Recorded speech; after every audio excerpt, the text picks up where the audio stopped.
And now we're going to go into a little bit more detail of BitTorrent ideas. We'll highlight 3 ideas that's used by BitTorrent to enable the kind of scalability that it enjoys. So out of the 3 ideas, the first one we'll start with is the idea of smaller granularity. This in turn gives us more flexibility in resource allocation.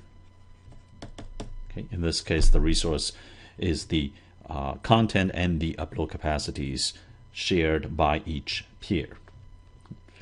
Now, what is the granularity? Now, instead of looking at the whole file to be shared as a single unit, we'll look at chunks. These chunks could be, say, 256 kilobytes. Now, that is a very small number compared to, let's say, 100 megabyte or even multiple of gigabytes of file size. And then each chunk can traverse a different multicast tree. Okay, each chunk can go down a different multicast tree. And what's the advantage of doing that? Well, first of all, as we will see in the next module, that employing multiple trees to support the same multicast session is a very smart idea. Multicasting here refers to one source and destination. Multiple trees here refers to the fact that different parts of this file being multicast can go down different trees. Now we can compare this to packet switching 2 lectures ago. As we went from circuit to packet switching, we use a smaller unit of granularity called a packet, and each packet can go down possibly different path, and this lead to one of the 2 advantages of scalability or efficiency of resource usage in the internet. And now it is not a packet but a chunk of the file, and it goes down not just multiple paths but multiple trees.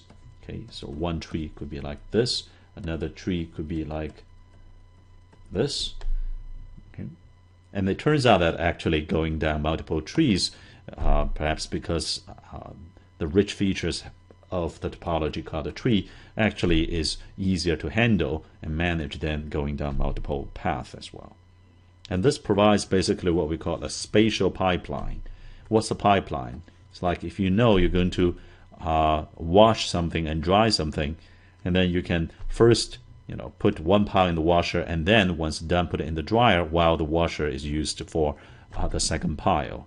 That is called temporal pipelining, scheduling different components of an overall job. And now we can do spatial pipeline because some packets will traverse this tree, some chunks will traverse this tree, some other chunks go through another tree. This enhances the overall efficiency. Smart idea number 1.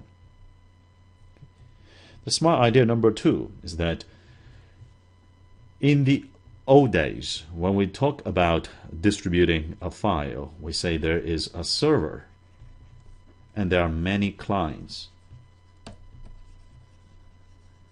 And the server will distribute this file to the different clients. Okay. But now when we say there is a peer, is it a server or is it a client? It's actually both. Right. It's both the source and the destination. It's the destination in order to receive the rest of the file. Is also a source because whatever it possesses, it can share with the rest of the network with the other peers. So a peer is both a source and a destination. So we can have those that are just sources like servers, those that are only destinations like clients, and those that are both like peers. Also those that are neither, actually, routers. Okay, they just relay information. All right, so now I have to think about how do I share different chunks.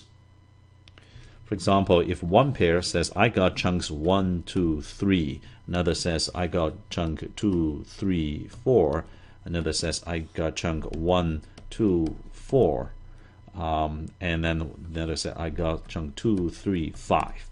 Okay, when they exchange this information, this is called a bitmap exchange.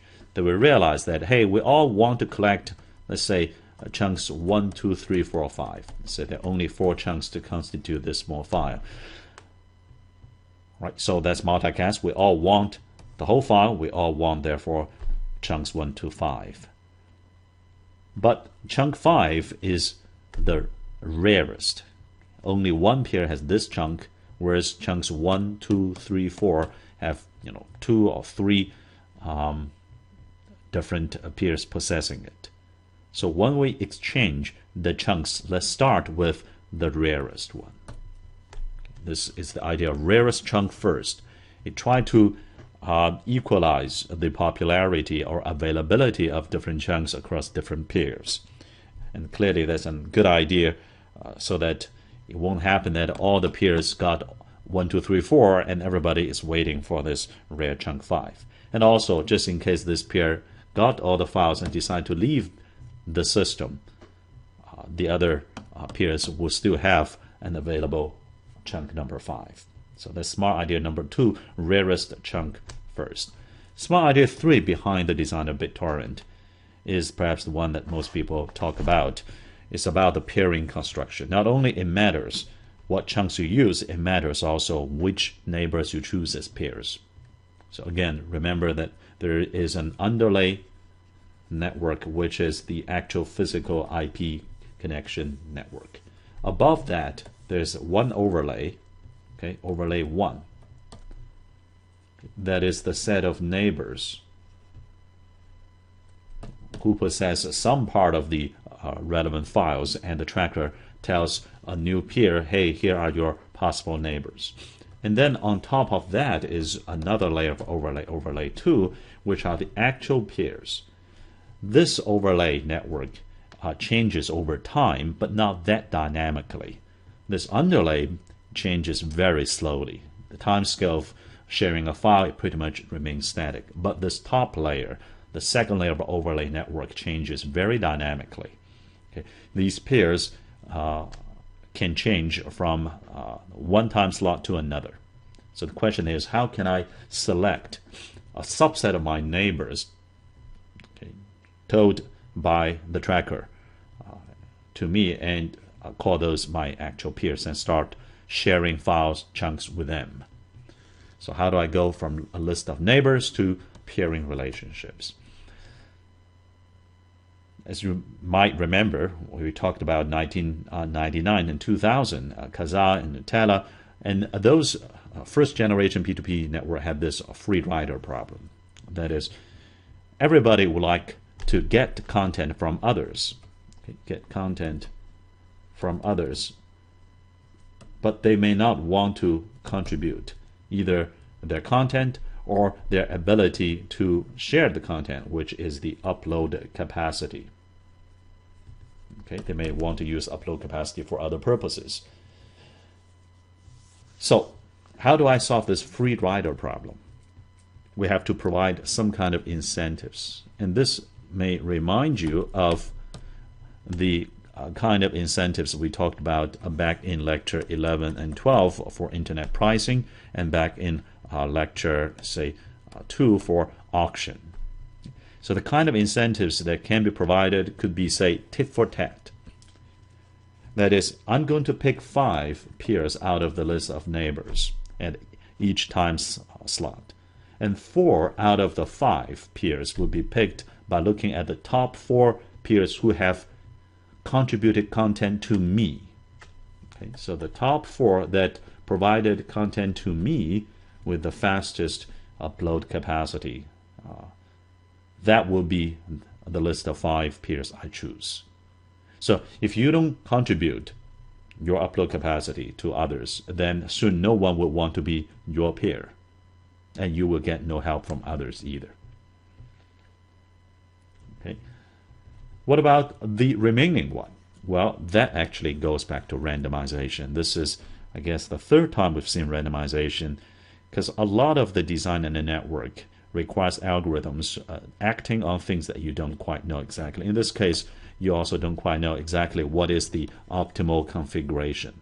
In the advanced material, we will talk about a very difficult optimization problem, by far the most difficult one in this course, on peer-ring relationship optimization. But that requires some centralized control and global view. Short of that, you really don't have an idea about the globally optimal configuration. So what can you do to prevent yourself from getting stuck into an undesirable configuration space? One possibility is randomization. It also helps with unfairness to those who actually have little to contribute to start out with. They simply may not have the right content, or their upload capacity is very small. In the traditional design of the internet, the upload capacity from the clients, the end user devices, is much smaller than the download capacity. Because back then, like 5, 10, 15 years ago, people thought that, hey, why would you need so much upload capacity? Okay, you are mostly consuming content from servers somewhere in the internet, web, email servers, video servers, and so on. But of course, in the age of YouTube and user-generated content, upload is becoming increasingly an issue. And indeed, for P2P, it's often the bottleneck. So maybe you just don't have enough upload capacity, and therefore a little randomization will give you a lift. So the remaining 1 out of the 5 pairs at each time slot will be just randomly chosen. And this is similar to lecture 3 when we talk about randomization in Google's ranking of web pages. The PageRank has, say, 15% randomization going on. This is basically 20% randomization, 1 out of 5. So tit for tat together with randomization in peer selection is the powerful idea number 3 in BitTorrent. Now, there are many other engineering details, but they don't concern us in this lecture. Now, we can summarize the essential steps in a BitTorrent operation.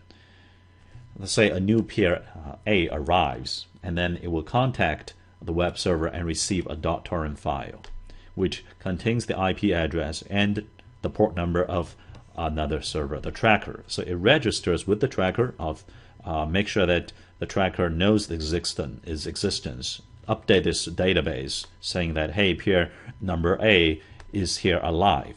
In return, you also receive a list of neighbors, possible peers. Then using some mechanism, you're going to select, say, 5 peers, possibly 4 tit for tat, and then 1 randomization. And then you can start exchanging bitmaps directly with these peers and then indicate the availability of chunks of content. Then based on, say, rarest chunk first policy, you select the chunk, and finally you start sharing the content on the data plane. Now, so far we have not talked about the quantitative side, or these are qualitative description of scaling property.